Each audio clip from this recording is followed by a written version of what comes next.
Right. Hi, everyone. Thank you for coming. My name is Jay. Today, I'm going to talk about the pack learning of half spaces with malicious noise. So, Clip it onto your lapel. all right. So first, I want to introduce the problem setup, where so for malicious noise, let's say we have a learner and a adversary. So basically, the adversary will choose a distribution D on the data and also the target half space. I write it as U. So the malicious noise model works as follows: that every time that the learner requests a sample from the adversary will flip a coin, and with probability 1 minus eta, he will just output the clean data, which means the label y is obtained by the sign of u times x, and x is drawn from the distribution D. And but with probability eta, he's able to output NA x and y. Okay? And I should mention that we do not assume any condition on the adversary. So typically, the adversary is able to inspect our learning algorithm, and he has unlimited computational power, and he can really correlate this arbitrary data point xy to the history or to the internal states of the learning algorithm. So this is a quite powerful adversary. And the goal of the learner is quite standard. We are going to find some half space, which is a vector w hat, such that w hat is a good approximation to the ground truth vector u, in the sense that when we randomly draw a data point, then the misclassification rate of w hat will be less than epsilon for any specified epsilon between 0 and 1. Okay? So the key question is how large the error rate eta can be such that the pack learning is still possible. So we know that eta must be less than half. And I'll give you a list of main results, including prior results and our main results. So typically, there are two assumptions that people often make on the distribution to obtain some reasonable pack learning results. And the first type is large margin condition, and the second type is about distributional assumption on D. So I think for large margin condition, the most recent result, which is not that recent, is due to Long and Cervidio in 11. So basically, they show that with a large margin parameter gamma, the noise tolerance really scales as epsilon times gamma, okay, up to some logarithmic factor. And in 17, Awasi Balkan and Long showed that with only the distributional assumption, say the distribution D on the data is log concave or uniform, then we can get a noise tolerance that is proportional to epsilon. Okay, and so more recently, Tower showed that when we assume both conditions, so A, there's a large margin, and B, the clean data follow some log concave distribution, then we can really push the noise tolerance from omega of epsilon to omega of gamma. Okay, so now it is independent of epsilon, which is really nice. And this is the first type of result that is irrelevant to epsilon. Okay, so in our work, we assume the same condition as Tower, but we get the noise tolerance that is constant. So it is totally independent of the parameters of the problem. And the constant, I didn't write it here, but it's a little constant. It's half to the power of 32. So it's a tiny, but again, it's a constant. This is the first time that we have a constant noise tolerance for this problem. And I should also mention that all of the works run in polynomial time with polynomial sample complexity.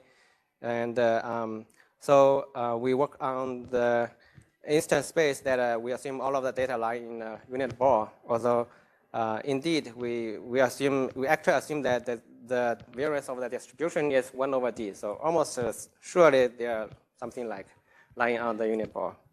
Okay. Yeah. So this is the assumption and the main results, and I'm going to talk about the algorithm. So we built upon our algorithm on top of the framework of Tower, and the algorithm of Tower is super simple. So it just look at the very original SVM. We minimize the hinge loss function subject to a two-norm constraint. That is the original SVM. Okay, so we collect a bunch of data. We minimize. We solve the SVM, and the key observation from Tower, which they didn't really show in the main results of the paper, but if we zoom into their analysis, this is the, I think this is a key insight that we can draw from that work. So it showed that as far as the sample size n is greater than 1 over the margin parameter times a supremum of this stuff, which they call linear sum norm. So as far as the sample size is greater than the linear sum norm, then any stationary point of SVM is a good approximation to the ground truth. Okay, so and I have to skip the calculation, but I try to give you some intuition. So if we look at the right-hand side, this is really exactly something that is a universal upper bound of the gradient of outliers. Okay, if we do the calculation of the gradient and collect all of the magnitude of the gradient from outliers, then we will get the right-hand side. Okay, and it is called the linear sum norm. So the trouble is that, well, if we further do some calculation, because for all of xi, they are outliers, so that means I can really, the adversary can generate all of xi's that align on the same direction. And we know that the magnitude of xi equals almost 1. So in the worst case, the right-hand side will be as large as 1 over gamma times the number of outliers, and it is 1 over gamma times eta n, because eta is a fraction of outliers. Okay? So it's eta n. So if we plug this quantity back to the inequality, then they draw the conclusion that eta must be less than order of gamma. That is how they obtain the omega gamma noise tolerance. Okay, so this is the framework of Tower, and I'm going to talk about our algorithm. So our algorithm is not that complicated. What we did is we just added some weights. Okay, for each sample xi, yi, we attach it with some weight qi. Qi is a number between 0 and 1. Okay, so ideally we hope that qi equals 0 when xi, yi is outlier, and qi equals 1 when it is a clean sample, ideally. Okay, and what we show is that really follow the analysis of Tower, we can show that now the left-hand side becomes the sum of the qi on clean data, and for the right-hand side, which is more important, is that we still get some sort of linear sum norm, but for each data point xi, because we added the weight in the loss function, then there's also the corresponding weight for xi inside the norm. Okay, so this gives us some sort of technical tool to bound the right-hand side in a more careful way. And ideally, say we know that xi is outlier, then we would set qi to be 0. So really, we can try to push the right-hand side to 0. But this is just an ideal case because the adversary can generate the outlier as the inlier, as the clean data. So the best thing we can hope for is that we can push the right-hand side to something as if all of the xi's that behave as inliers. Okay, so so that really we have two goals. Still, we hope that the left side scale as order of n. That makes sure that all of the clean data have large weights, as large as 1. Okay, and B, we hope that the right side scales as like this quantity. So I'm going to skip the calculation, but I can tell you that this quantity is obtained if we assume that all of xi's are inliers, and all of the inliers follow the log concave distribution. So we can do some concentration calculation to obtain this quantity. It is eta n divided by root of d. Okay, so we want to find such QIs where both conditions are satisfied. Okay, and if both are satisfied, then we can plug it back, and we will see that the condition that this inequality holds is eta less than some constant. Okay, because we will also assume that the larger margin parameter gamma is like 1 over root of d. So the denominators are canceled. Okay, it is a constant, and the right-hand side just reads as eta of n. So eta of n less than en, then eta is less than some constant. That is how we get the main result. Okay, so and let me tell you how I get the QIs, because this seems most important. So there are three conditions that we impose on Qi. So A, Qi is between 0 and 1. And B is the sum of Qi over all of the data points will be at least 1 minus eta times n. So to get some intuition, just think about that. There are a total of 1 minus eta times n number of clean data points. Okay? And we hope that all of the clean data points, ideally, they will be assigned with weight 1. So the sum so the sum of Qi should be at least 1 minus eta times n. So the last condition is a little bit different from what I mentioned before. So in this slide, I say that I hope this linear sum norm, the right-hand side, will be scaled as some eta n divided by root of d. But the trouble is that if we look at the right-hand side, it is some equation that is having two variables. One is Qi, another one is AI.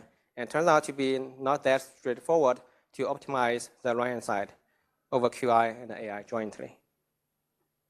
Okay, yeah. So that's why I get the last condition, and so the last condition really it is some upper bound on the norm, on the linear sum norm. And again, I didn't give the. I'm gonna skip the calculation. Okay, so we make sure that the upper bound is less than 1 over d, and then that will imply the linear sum norm will be less than some reasonable quantity we want to obtain. Okay, and this is a linear program, or you can also find the solution by online regret minimization. So recap of our full algorithm: we draw data points, and we will remove all of the data where the norm is greater than a constant, and then we find ways by solving the previous linear program, and we minimize the weighted hinge loss function. Okay, that's it. Thank you.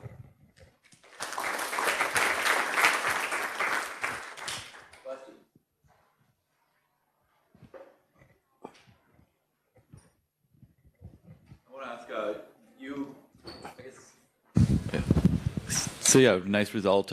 This sort of requires this margin condition, whereas, can you go back to the table there from like, you had this margin condition, and so does, I guess you're kind of building somewhat off Talwar's work. But like, I wonder if you think there's any hope of being able to, get the ABL style results without a margin bound.